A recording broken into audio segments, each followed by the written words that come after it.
जय हिंद दोस्तों, मैं राजकुमार आप सभी का अपना चैनल राज मैथ वाला में आप सभी का स्वागत है। आइए हम लोग पढ़ते रेलवे का प्रीवियस ईयर क्वेश्चन। आइए देखते हैं प्रश्न।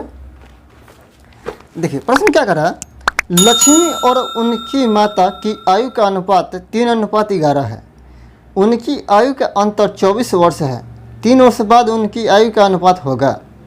देखिए एक लक्ष्मी है और एक माता है। लक्ष्मी और लक्ष्मी की माता थी। जो उम्र का रेशियो दिया है 3:11।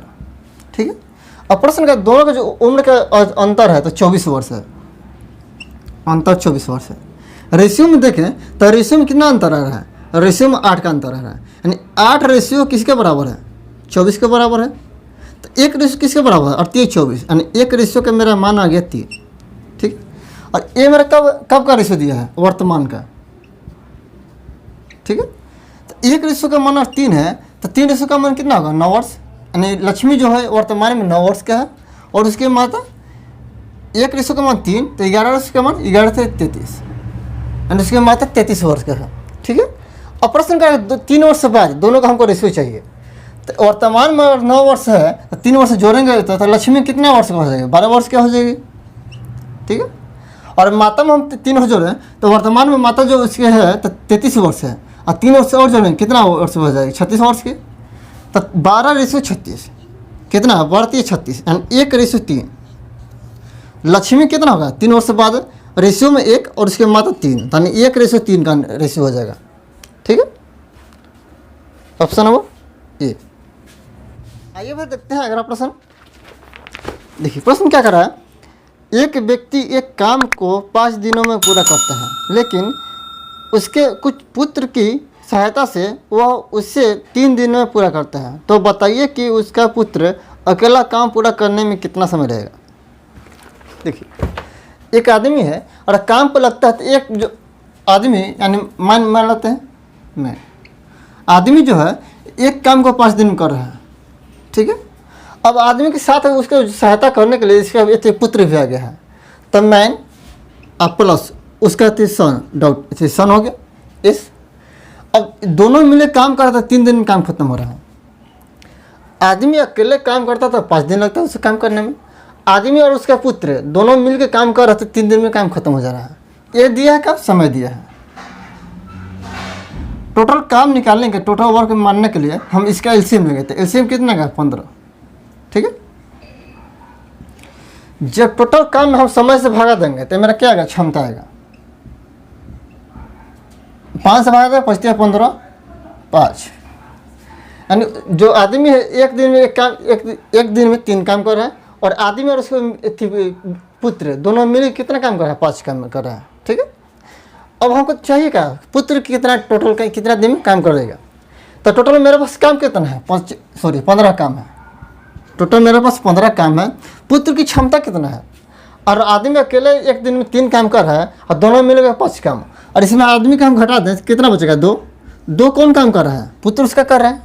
तो हमको काम करना 15 और इसका क्षमता जो है पुत्र का 2 काम है, 2 से भाग देंगे तो कितना का 7.1/2 दी। देखिए जब टोटल काम में हम समय से भागा देते हैं मेरी क्षमता आता है। जब टोटल काम में हम क्षमता से भागा देंगे तो मेरा समय आएगा। समय थी क्षमता, पुत्र का क्षमता कितना है, एक दिन में 2 काम कर रहा है तो क्षमता से भागा दिए, यानी 7 दिन में टोटल काम खत्म कर देगा पुत्र। ठीक है। Option number C. आइए भी देखते हैं अगला प्रश्न। देखिए प्रश्न क्या कर रहा है। किसी आयत की लंबाई उसकी चौड़ाई के दुगुनी है।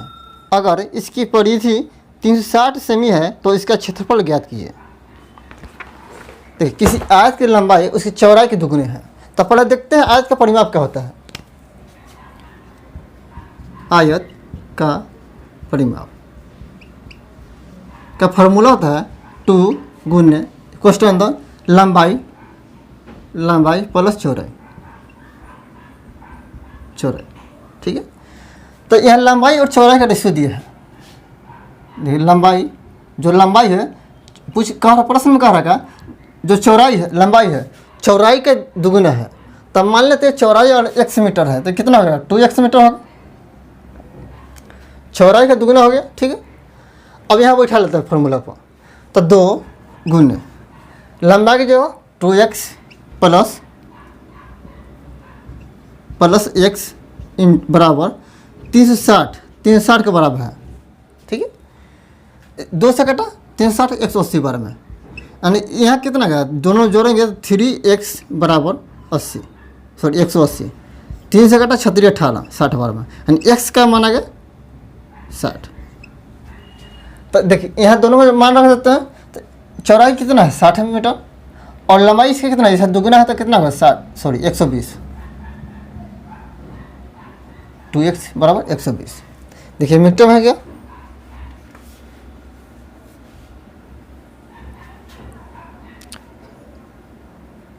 सेंटीमीटर में है, ठीक है, सेंटीमीटर में है। देखिए दोनों तो मेरा लंबाई चौड़ाई निकल गया। अब देखिए आयत का क्षेत्रफल देखते हैं, आयत का क्षेत्रफल बराबर होता है लंबाई गुने चौड़ाई। हमको लंबाई चौड़ाई दोनों मालूम हो गया। लंबाई कितना है 120 सेंटीमीटर और चौड़ाई कितना है 60 सेंटीमीटर। दोनों को गुना करें तब 12 × 72 और 2 जीरो है तो 2 जीरो, यानी 7200 वर्ग सेंटीमीटर। जो उस आयत का क्षेत्रफल होगा 7200 वर्ग सेंटीमीटर, ठीक है। ऑप्शन नंबर ये। आइए भाई देखते हैं अगला प्रश्न। देखिए प्रश्न क्या कर रहा है, 100 संख्याओं का औसत 44 है, इन 100 तथा 4 दूसरी नई संख्या का औसत 50 है, जोड़ी गई 4 संख्याओं का औसत क्या होगा। देखिए शुरू में संख्या 100 है जिसका औसत 44 दिया है, 4 संख्या और जोड़ा गया है, उसका औसत हमको निकालना है। तो इसका हम रेशियो लेते हैं, शुरू में कितना संख्या 100, बाद में 4 संख्या हम जोड़ रहे हैं, तो टोटल संख्या कितना होगा 104। इसका हम रेशियो ले लें तो मेरा कट जाएगा ना, 25 से काटते हैं, 4 से काटते हैं, 25 को 100 1 26। शुरू में जो संख्या था 100 उसका औसत कितना दिया है 44। हमको इसका ये औसत निकालना है, जो संख्या हम जोड़े हैं, रेशियो में कितना है 1 संख्या में 4, ठीक है। इसका औसत हमको निकालना है। टोटल संख्या कितना है, जो रेशियो में 26, तो इसका जो औसत है 50 है, ठीक है। तो पहले देखते हैं, पहले जो टोटल का मान दिया है औसत है उसको पहले लिख लेते हैं, ठीक है। अब इसे तुलना करते हैं, जो सभी संख्याओं का औसत कितना है 50 है, और 100 शुरू में जो 100 संख्या था जिसका रेशियो में 25 है, तो इसका औसत कितना दिया है 44 है, यानी इससे कमी कितना है 6 की कमी है।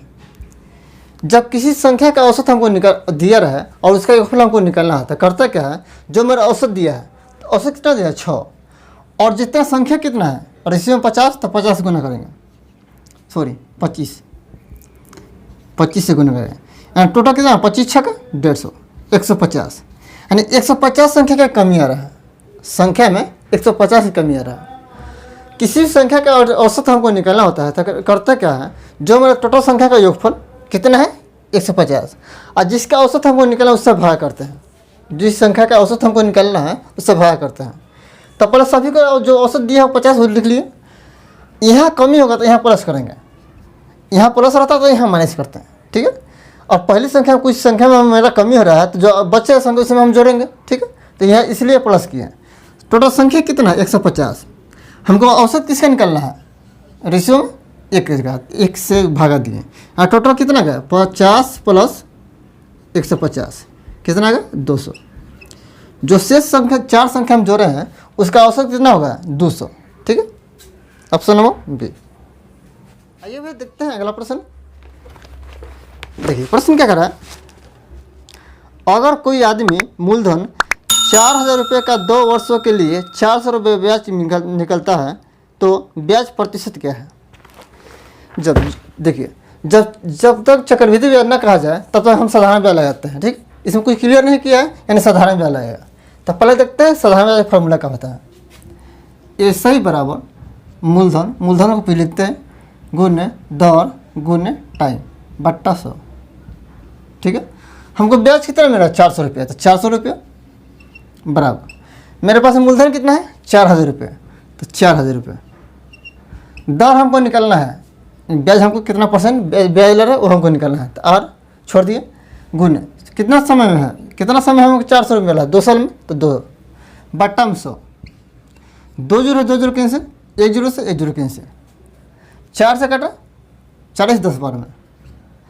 और देखिए अब इस तरफ 10 है, इस तरफ 2 से काटा 10 5 बार में, यानी R बराबर कितना गया 5%। ठीक, हमको चाहिए क्या, दर चाहिए था, तो दर मेरा 5% आ गया, ऑप्शन नंबर सी। और कोई राशि मेरे पास 4000 कोई राशि है, उसे 2 साल के लिए हम 5% ब्याज पर दर से लगाते हैं, तो हमको ब्याज कितना मिलेगा, 400 रुपये ब्याज मिलेगा। ठीक है, तो मेरा आंसर होगा सी। ठीक है दोस्तों, अब अगला क्वेश्चन देखेंगे नेक्स्ट क्लास में। धन्यवाद।